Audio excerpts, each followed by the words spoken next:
I had only asked for a single day off. My mother was scheduled for critical surgery, and I wanted to be there. I had over 20 unused vacation days, but my boss refused my request without hesitation. Denied, she said flatly. I decided to go anyway. The next day, I was fired. What Jennifer Walsh, my boss, didn't know was who my mother truly was. I'm Ryan Carter. I'm 29 years old and had spent the past 4 years working as a marketing coordinator at Bluecrest Marketing. I wasn't the kind of employee who took sick days or came in late. I never missed a deadline. I hadn't even touched my personal days, I was that committed. Jennifer, on the other hand, saw things differently. She was 42, sharp-tongued, and obsessed with control. She led with an iron grip, expecting everyone to match her unwavering dedication to the company. To her, there was no line between work and life. Family matters, health issues, personal emergencies, none of that ever made a dent in her expectations. Bluecrest specialized in healthcare marketing. Our firm created promotional campaigns for hospitals, clinics, and private medical practices throughout the region.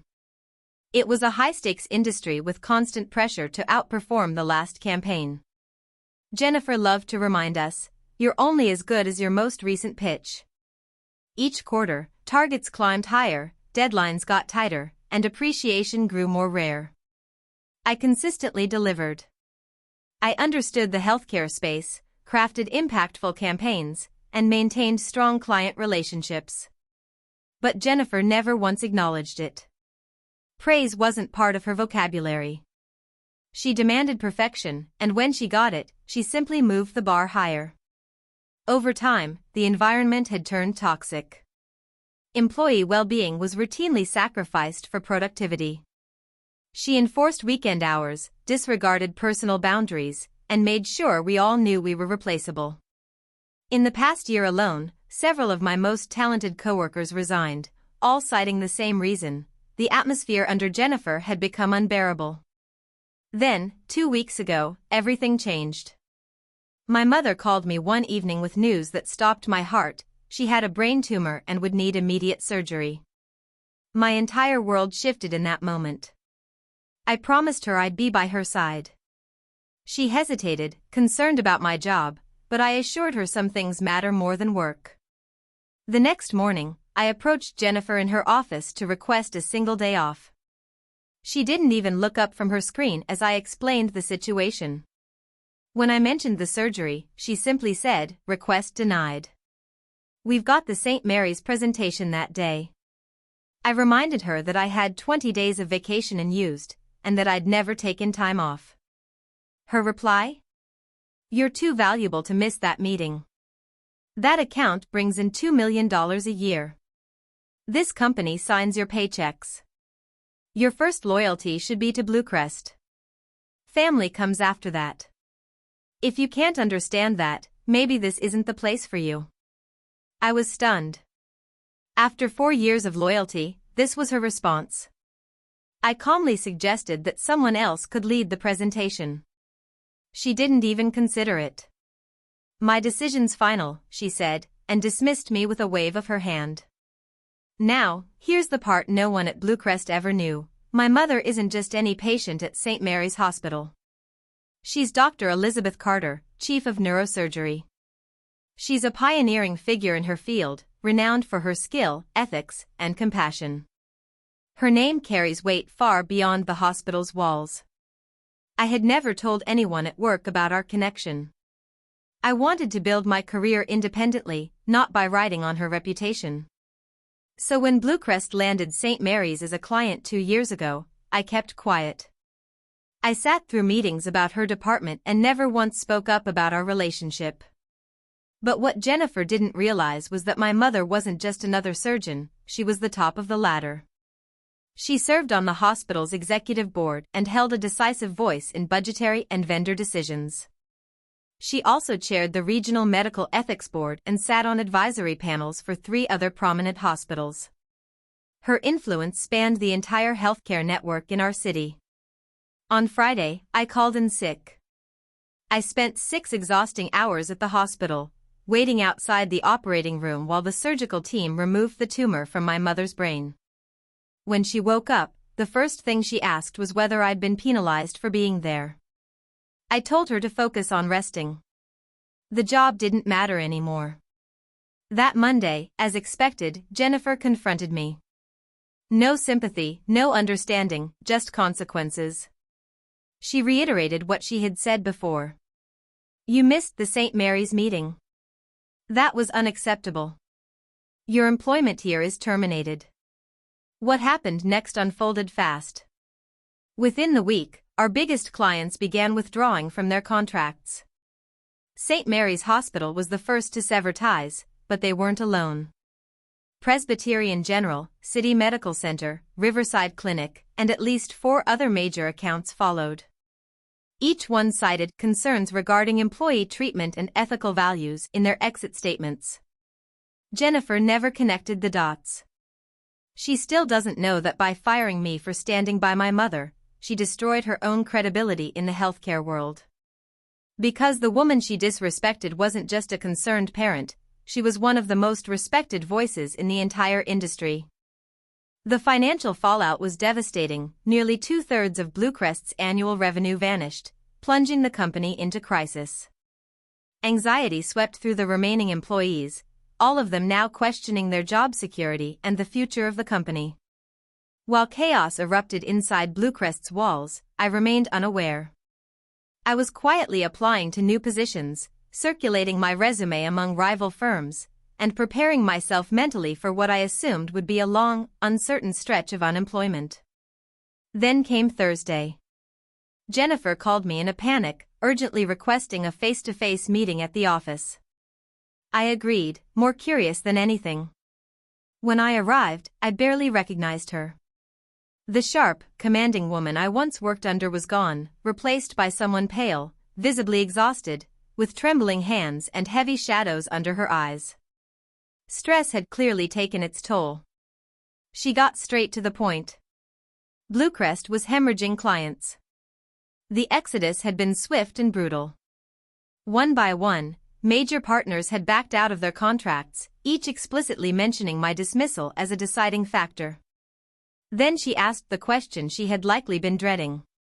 Your mother is Dr. Elizabeth Carter, isn't she? I gave a simple nod. Her composure cracked further. With her voice trembling, she confessed, the company had lost 60% of its clients in less than a week. The board had convened for emergency sessions. The result? She had been forced to resign.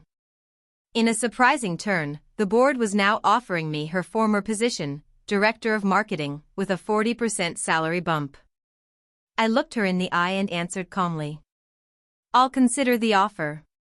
But not because of who my mother is. If I return, it'll be on the condition that we rebuild this place into one where people are valued, not treated like disposable machines. Her silence, and the desperation in her expression, said it all. The power dynamic had completely shifted. Later that day, I sat with my mother, still recovering, but sharp and thoughtful as ever. She encouraged me to take the opportunity, not for personal gain, but to drive meaningful change. That sealed my decision. I accepted the offer, but only after laying out a clear set of terms, robust family leave policies, flexible medical accommodations, and a company-wide commitment to true work-life balance. The board didn't hesitate. In fact, they welcomed every demand. Their desperation made them open to things previously unthinkable under Jennifer's leadership. Wellness programs, mental health services, flexible work schedules, all were greenlit immediately. During my first week as director, I personally reached out to the clients we'd lost. I took full responsibility for how the company had failed its employees and outlined the major cultural changes underway.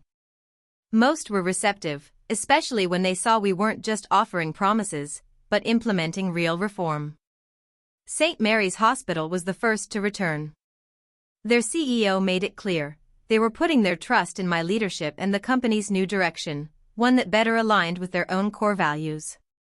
Over the next 3 months, our recovery was nothing short of remarkable.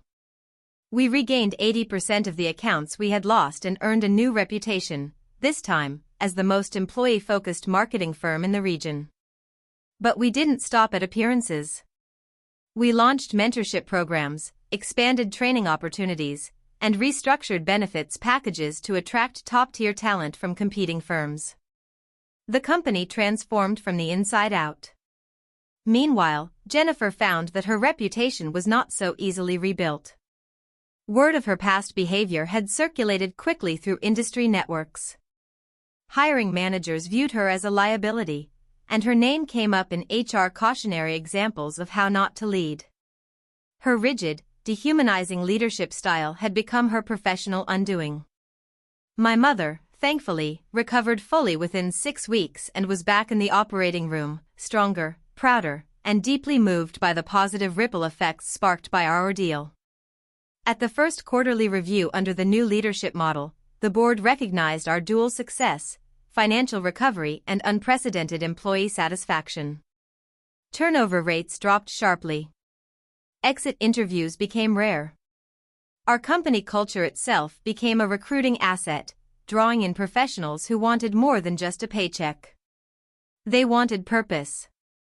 The lesson was crystal clear: treating people with dignity isn't just the right thing to do, it's smart business.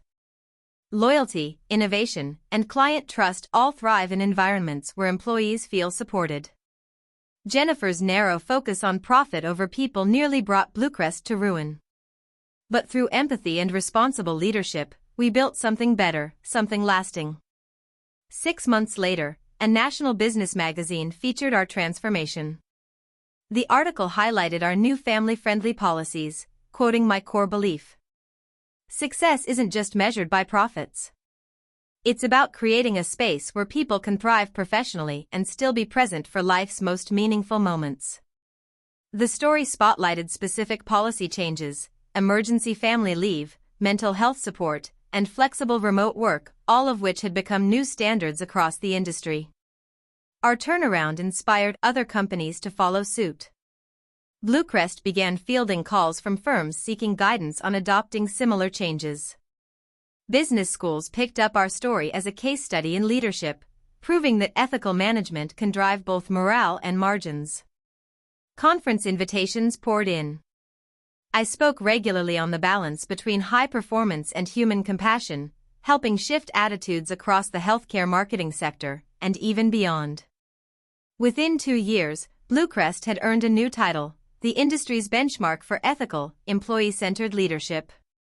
We held a 95% client retention rate, the highest in the region, and drew top talent away from firms that couldn't match our employee benefits or respectful culture. Job seekers lined up, eager for a chance to be part of our workplace. And Jennifer? Her name became a warning. HR departments used her story in training modules to teach against cold, profit-obsessed leadership. She struggled to re-enter the industry as background checks revealed her legacy of toxic practices.